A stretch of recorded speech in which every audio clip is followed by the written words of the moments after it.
This is my true story. My son Richard invited me to move into his huge house after I'd spent 40 years building a construction business and helping him start his architectural firm. I sold my apartment and moved in feeling grateful he wanted his aging father close. 3 weeks later, he hosted a dinner party for his wealthy friends.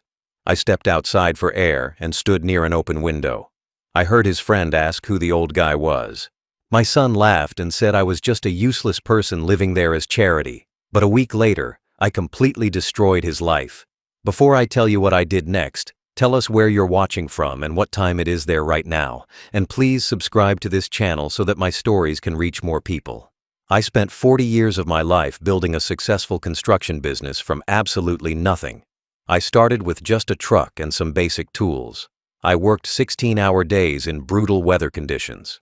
Summers in 100-degree heat, winters in freezing cold, rain, snow. It didn't matter. I was out there working to build something for my family.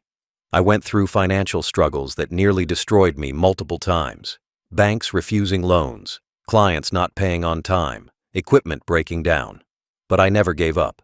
I did all of this so my son Richard could have opportunities I never dreamed of having myself. I wanted him to go to college instead of working construction like me. I wanted him to use his brain instead of destroying his body with manual labor. I paid for his entire college education, every semester of tuition, every textbook, every fee. He graduated without a single dollar of student debt because I worked myself to exhaustion to pay for it all.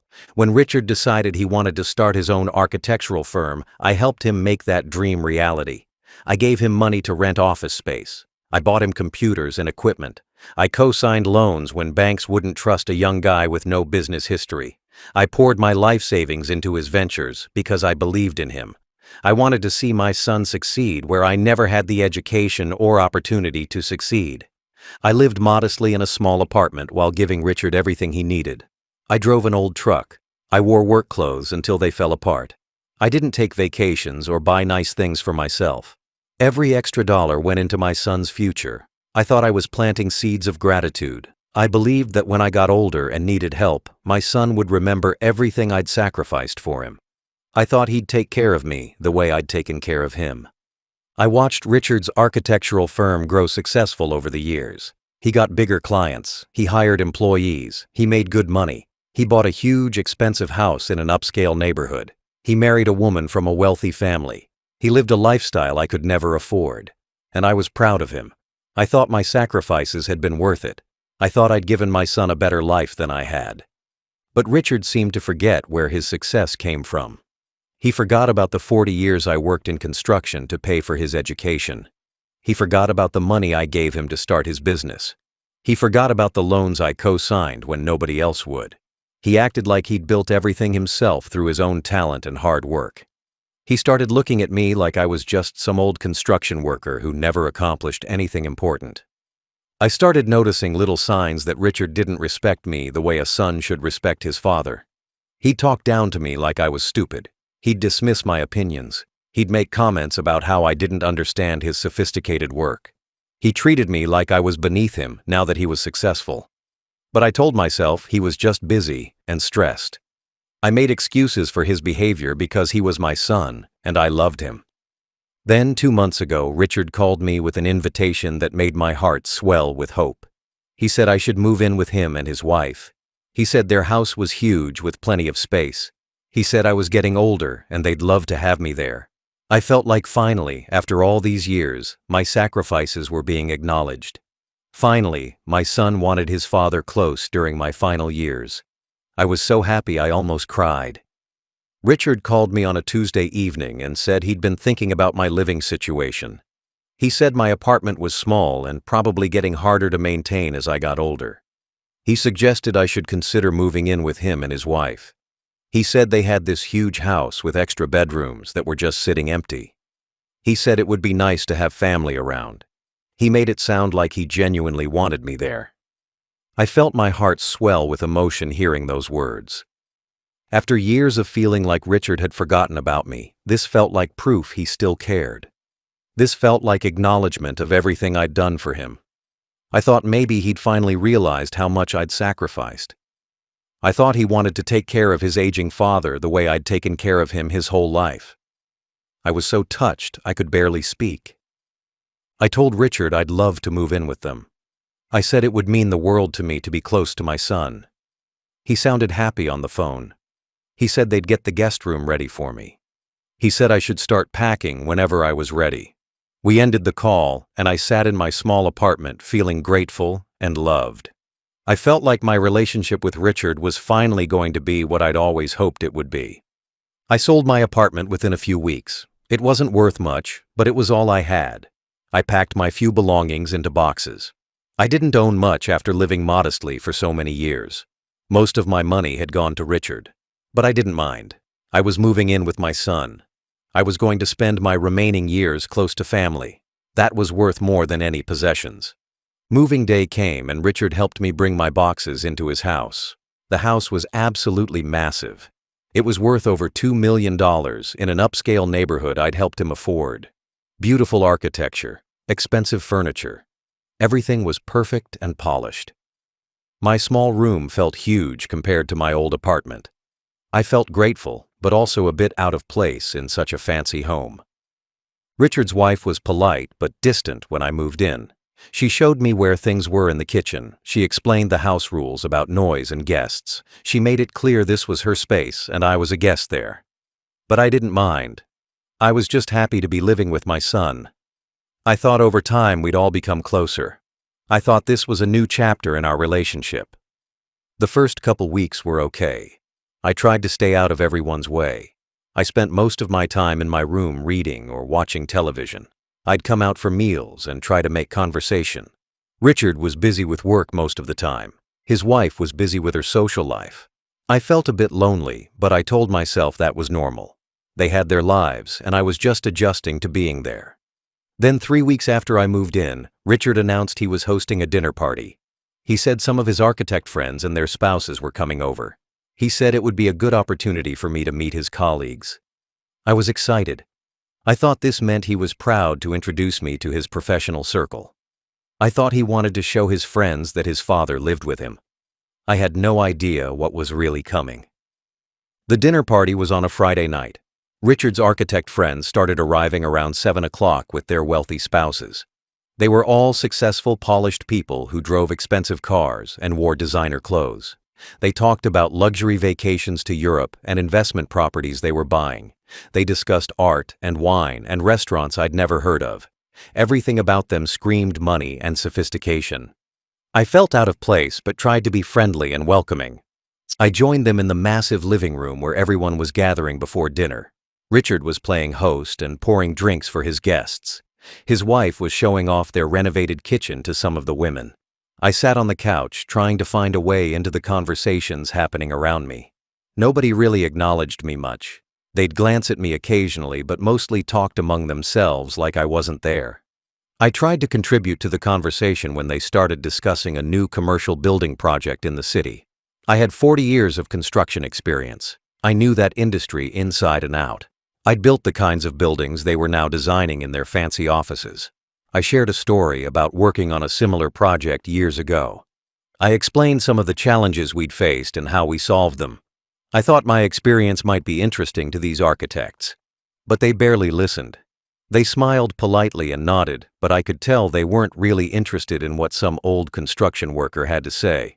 One of them even talked over me mid-sentence to change the subject back to their architectural theories. I felt invisible. But I stayed in the room because this was my son's house, and I wanted to support him. I wanted him to see I was trying to fit in with his world. Dinner was served and everyone moved to the dining room.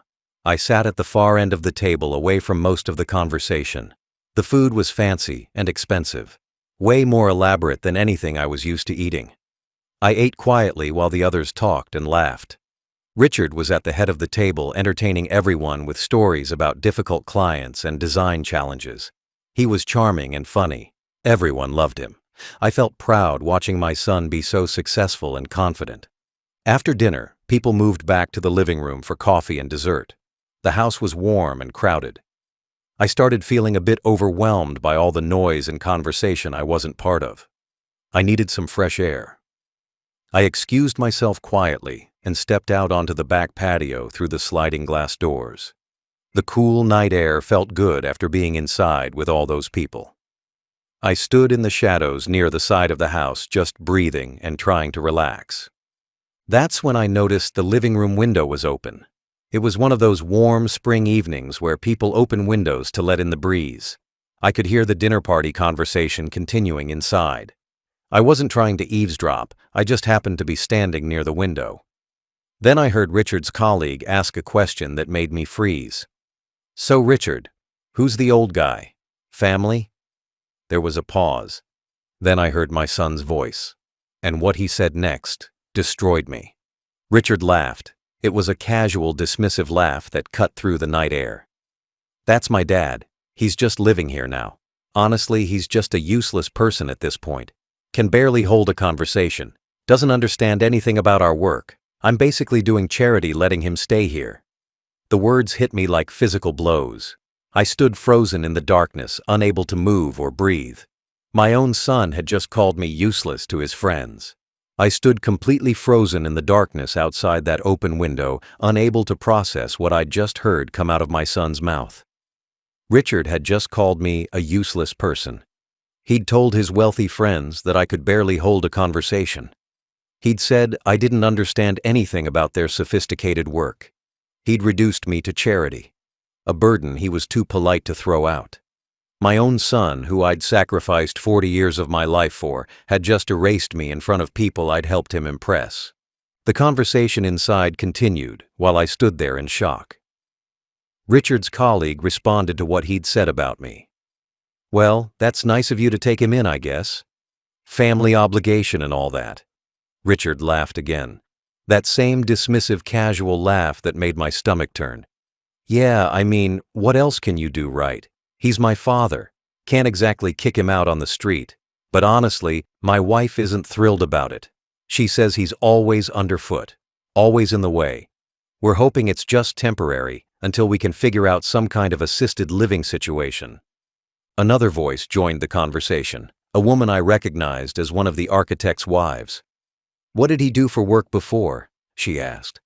I could hear the slight condescension in her tone, like she was asking about some curiosity rather than a real person. Richard's answer made my blood run cold. "Construction. Just manual labor, really. Nothing impressive. He worked construction his whole life. Never made anything of himself beyond that. Just a regular working guy who never had much ambition or education." The way Richard said those words, construction, manual labor, nothing impressive, never made anything of himself. Each phrase was designed to diminish me, to make me sound small and unsuccessful in front of his successful friends. He was ashamed of where he came from, ashamed of the father who'd worked himself to death in that construction business so Richard could have the education and opportunities to become an architect. He'd rewritten our history to make himself look self-made. Someone else in the group asked how long I'd be staying with them. Richard sighed like the question exhausted him. "Honestly, I don't know.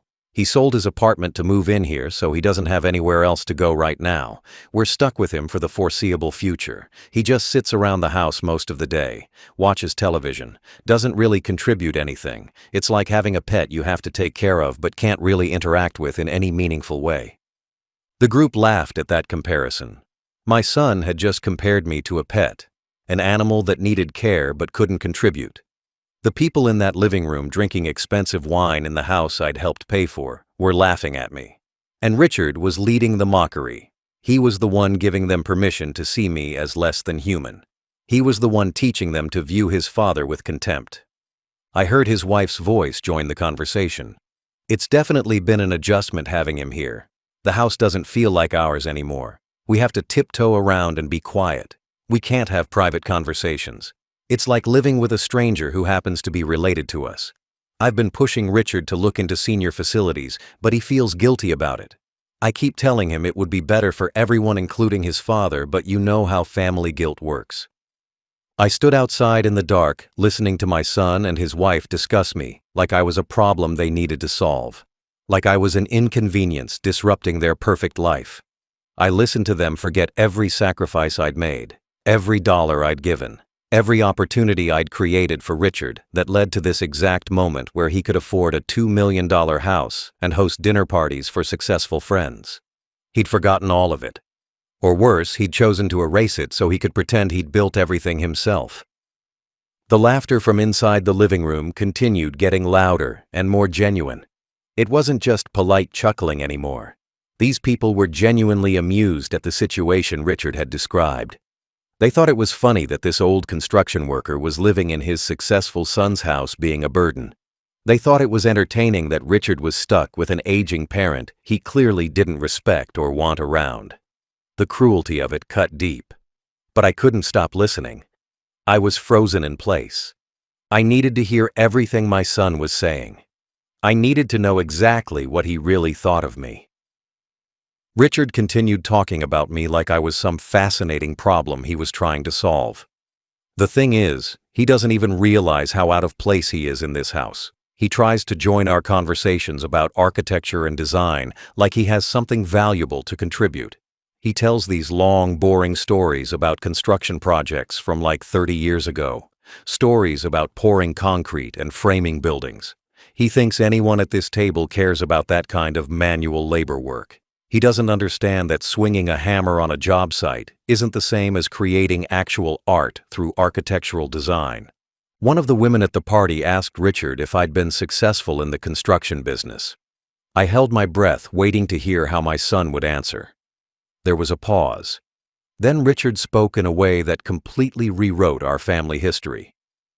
I mean, he made enough money to get by, I guess. He ran a small construction operation. Nothing major or impressive. He was never what you'd call successful or wealthy. Just a regular working-class guy doing working-class things to pay the bills. That's why I had to work my way through college mostly on my own. That's why I had to build my architectural firm from absolutely nothing without any help. I didn't have family money to fall back on. I didn't have connections in the industry. Everything I have today I earned through my own hard work and talent. I felt like I'd been punched in the stomach hearing those lies come out of my son's mouth. He'd just told a room full of his friends that he worked his way through college on his own. He'd claimed he built his firm from nothing without help. He'd said he had no family money or industry connections. Every single word was a complete fabrication.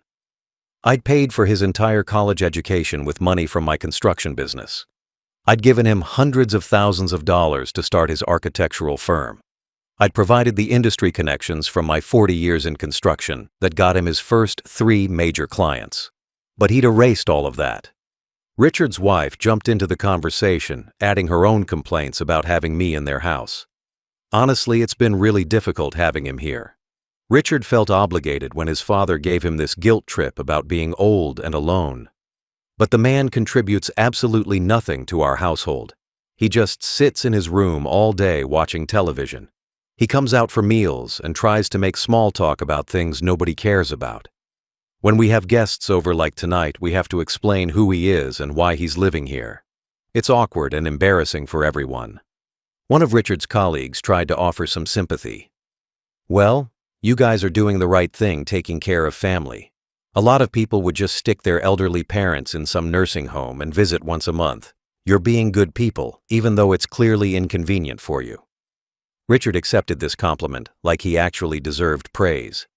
Yeah, I mean, I try to do the right thing, but there's definitely a limit to how long this arrangement can continue. My wife and I want our house back. We want our privacy and our space.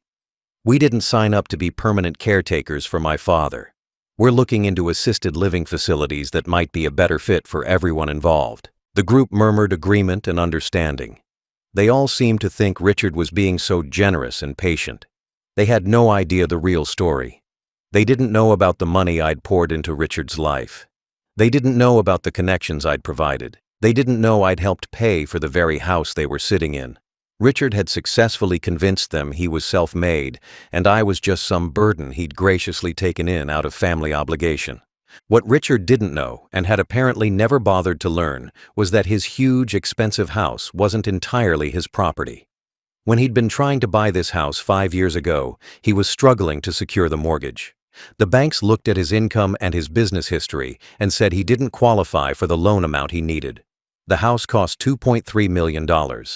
Richard didn't have enough for the down payment. His credit wasn't strong enough. The banks kept rejecting his applications. That's when I stepped in to help him like I'd always done. I went to the bank with Richard and offered to co-sign the mortgage. I used my decades of perfect credit history and my construction business assets to guarantee the loan. But I did more than just co-sign. I also put down $800,000 from my life savings as the down payment. $800,000 was essentially everything I had saved over 40 years of working in construction. When I gave Richard that money, I told him it was just a small contribution to help him get started. I downplayed how much it really was. I didn't want him to feel bad or guilty about taking such a huge amount from his father. I wanted him to feel proud and successful. I wanted him to believe he'd earned this beautiful house through his own achievements. So I let him think the $800,000 was just a modest, helpful gesture from a father who had some extra savings. But the legal reality was different from what Richard believed. The mortgage documents listed both our names. The property deed listed both our names.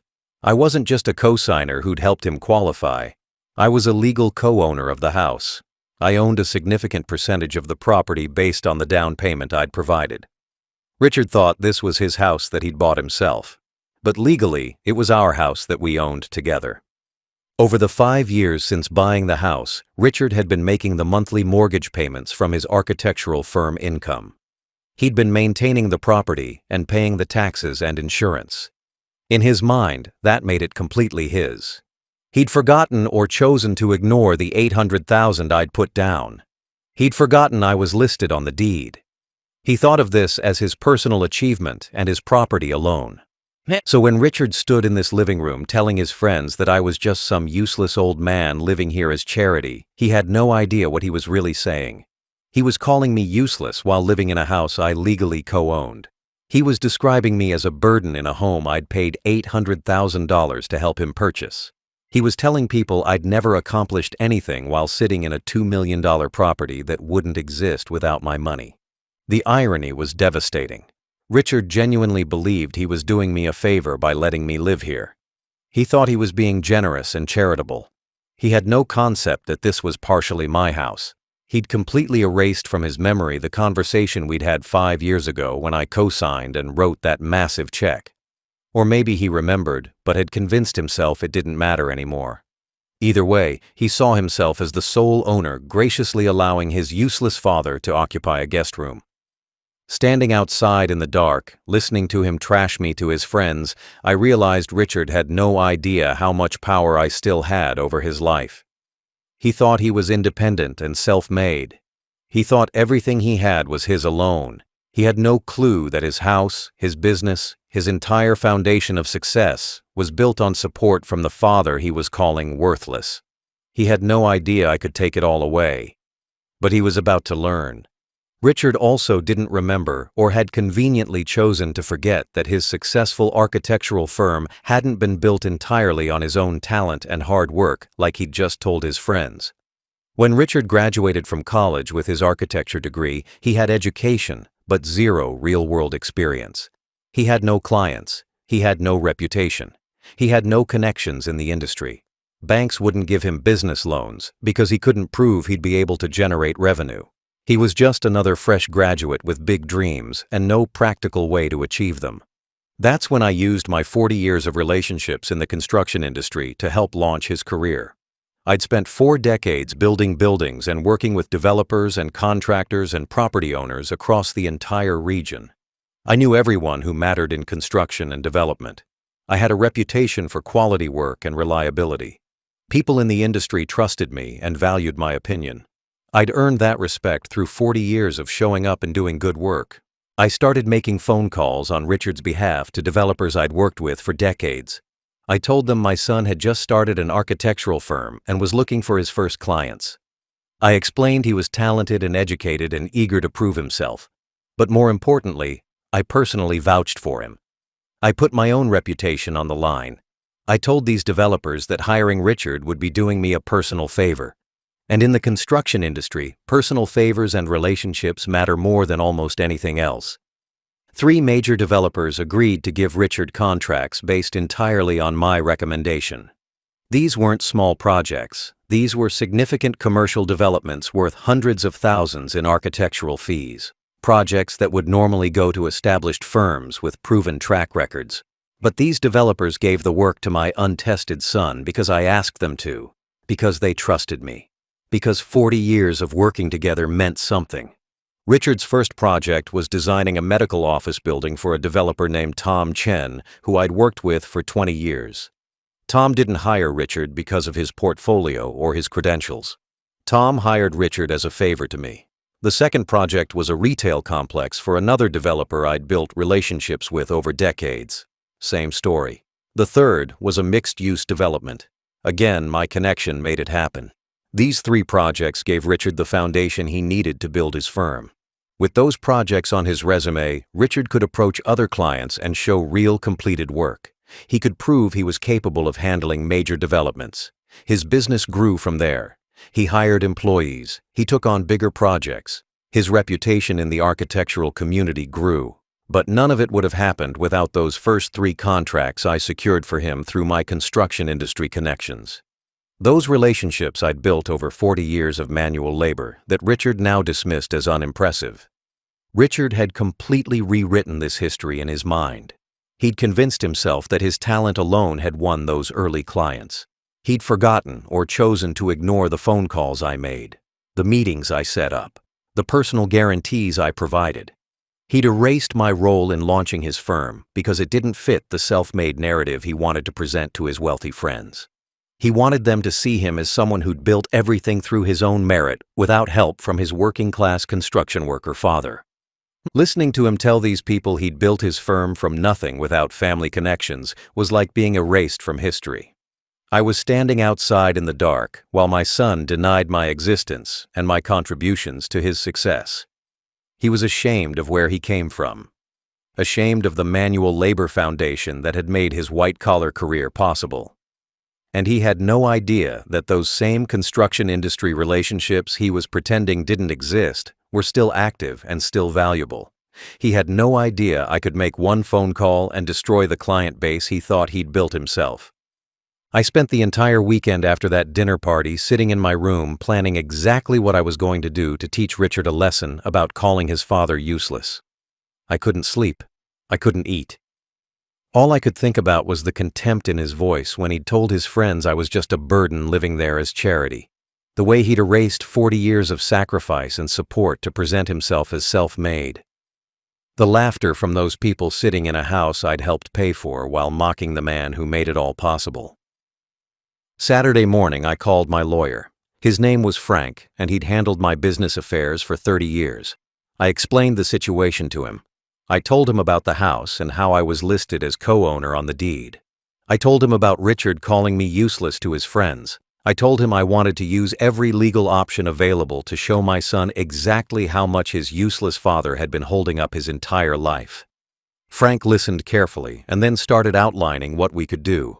Frank explained that as co-owner of the house, I had the legal right to demand either an immediate buyout or force a sale of the property. Richard would have 90 days to either pay me my share of the equity or agree to sell the house and split the proceeds. Given the current market value and the amount of equity in the property, my share would be approximately $1.5 million. Richard didn't have that kind of cash available. He'd have to sell. We spent the weekend drafting legal documents. Frank prepared a formal demand letter requiring Richard to either buy me out for $1.5 million within 90 days or put the house on the market. The letter explained my legal rights as co-owner and the timeline for compliance. It was professional and cold. No emotion. Just legal facts. Frank said he'd deliver it to Richard first thing Monday morning by certified mail and courier to make sure it couldn't be ignored. But the house was just the first part of my plan. I had other leverage over Richard's life that he'd forgotten about. Sunday afternoon, I started making a list of the 3 major developers who'd given Richard his first contracts based on my personal recommendations. Tom Chen, who'd hired Richard for the medical office building. David Park, who'd given him the retail complex. James Wilson, who'd trusted my word on the mixed-use development. All 3 were still active clients of Richard's firm, providing ongoing work and referrals. I drafted polite professional emails to each of them. I explained that due to personal circumstances, I was stepping back from all my business relationships and industry involvement. I said I wanted to formally withdraw any recommendations or endorsements I'd previously provided, including my recommendation of my son's architectural firm. I made it clear this was my decision and had nothing to do with the quality of their projects. I just wanted them to know I was no longer vouching for anyone in a professional capacity. I knew what would happen when these developers received those emails. They'd hired Richard as a favor to me. Their ongoing relationship with his firm was partially based on respecting me and our decades of working together. When I withdrew my endorsement, they'd start questioning whether they still wanted to work with him. Some might finish current projects and then quietly stop giving him new contracts. Others might look for reasons to terminate existing agreements. Either way, Richard's client base would start crumbling. Monday morning, I sent all 3 emails before Richard even woke up. By 9 o'clock, Tom Chen had already responded, asking if everything was okay and if there was anything he should know about Richard's firm. I replied simply that I was retiring from industry involvement and wanted to tie up loose ends. Professional and clean.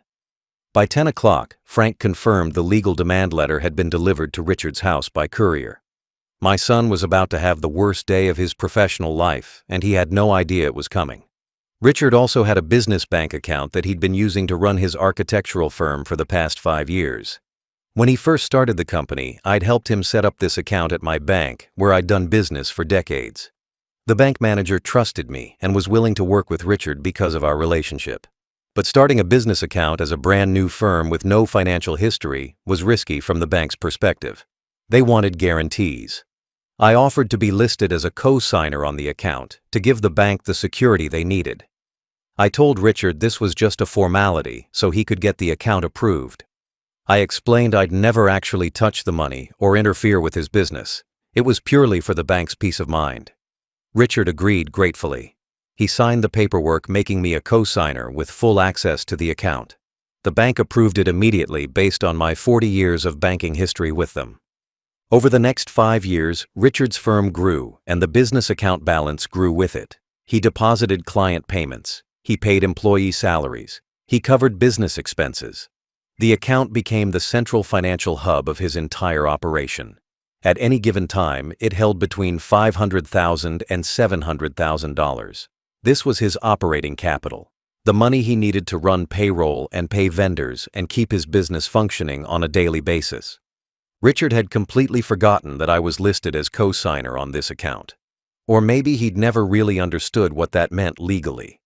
He thought of it as his business account, his money, his firm's operating capital. He had no idea that as co-signer I had exactly the same access and authority over the account that he did. I could withdraw any amount at any time without his permission or signature. It was legally my right as co-signer. I'd never touched that account in 5 years. I'd never even logged in to check the balance. I'd let Richard run his business completely independently like I'd promised. I wanted him to feel successful and autonomous. I wanted him to build something he could be proud of. But now, after hearing him call me useless and claim he'd built everything himself without help, I realized he'd taken my restraint for weakness. He'd forgotten I had this power over his business. Monday afternoon, after the legal demand letter had been delivered, and after I'd sent emails withdrawing my recommendations to his major clients, I logged into the business account online. The current balance showed $680,000. This was money from recent client payments. Money Richard needed to make payroll in 2 weeks. Money he needed to pay his vendors and contractors. Money that kept his firm operational. I initiated a transfer of the entire balance to a new personal account I'd opened at a different bank that morning. $680,000 moved from Richard's business account to my sole ownership account in about 30 seconds. The money was legally accessible to me as co-signer. I wasn't stealing anything. I was exercising my legal right to funds in an account where I had full authority. But Richard had no idea this was possible. His business account now showed a balance of $0. No operating capital, no money for payroll, no funds to pay the contractors working on current projects. His entire firm's financial foundation had just disappeared, and when he tried to figure out what happened, the bank would explain that the co-signer had withdrawn the funds legally. They'd tell him there was nothing they could do. The money was gone. I sat at my computer in Richard's guest room, watching the transfer confirmation appear on screen. In the span of one Monday morning, I'd legally demanded he buy me out of the house for $1.5 million, or sell within 90 days. I'd withdrawn my professional recommendations from his 3 biggest clients, and I'd emptied the business account of $680,000.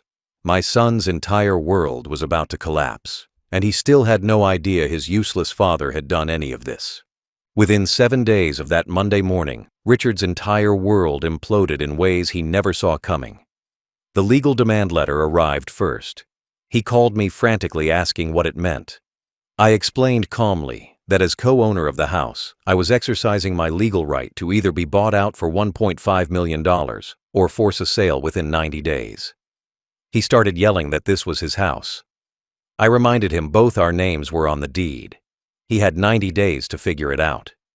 Then his biggest clients started pulling away. Tom Chen called to say he was finishing their current project but wouldn't be renewing for the next phase. David Park sent an email terminating their contract early with a buyout payment. James Wilson stopped returning Richard's calls entirely. Within a week, Richard had lost 3 of his 5 major clients, the ones I'd connected him with years ago. The foundation of his business was crumbling, and he couldn't understand why it was all happening at once. Then Richard discovered his business account had been completely drained. He'd tried to pay his employees, and the payment bounced. He checked the account online and saw 0 balance.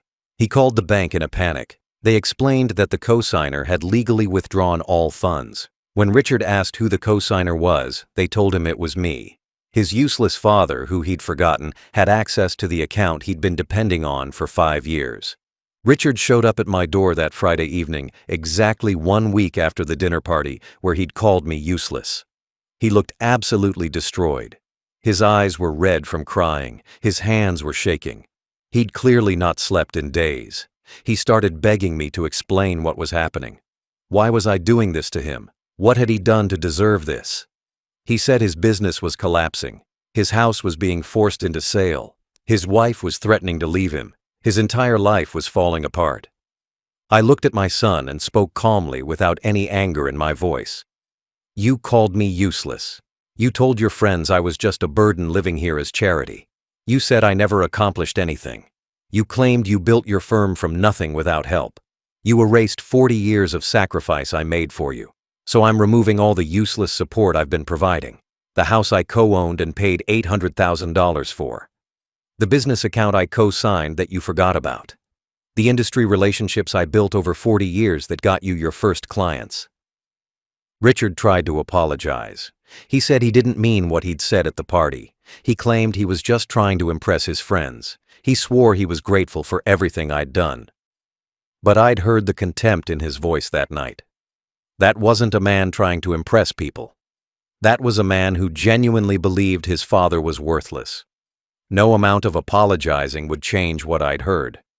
His house sold within 60 days. He couldn't come up with $1.5 million to buy me out. The sale netted $2.2 million after paying off the mortgage. We split it based on ownership percentage. I took my share and moved to Florida. Richard's business collapsed completely within 3 months without operating capital or major clients. His wife divorced him and took half of whatever he had left. He ended up working for someone else's firm as a regular employee, making a fraction of what he used to earn. I'm living comfortably in Florida now with over $2 million from the house sale and the business account I emptied. Richard calls sometimes begging for help or forgiveness. I don't answer. He told his friends I was just a useless person living in his house as charity. Next week, I sold the house I'd co-owned and paid for. I drained the business account I'd co-signed. I withdrew the industry connections I'd provided. His house, his business, his success were all built on his useless father. Now it's all gone, and he finally knows exactly how much this useless person was worth.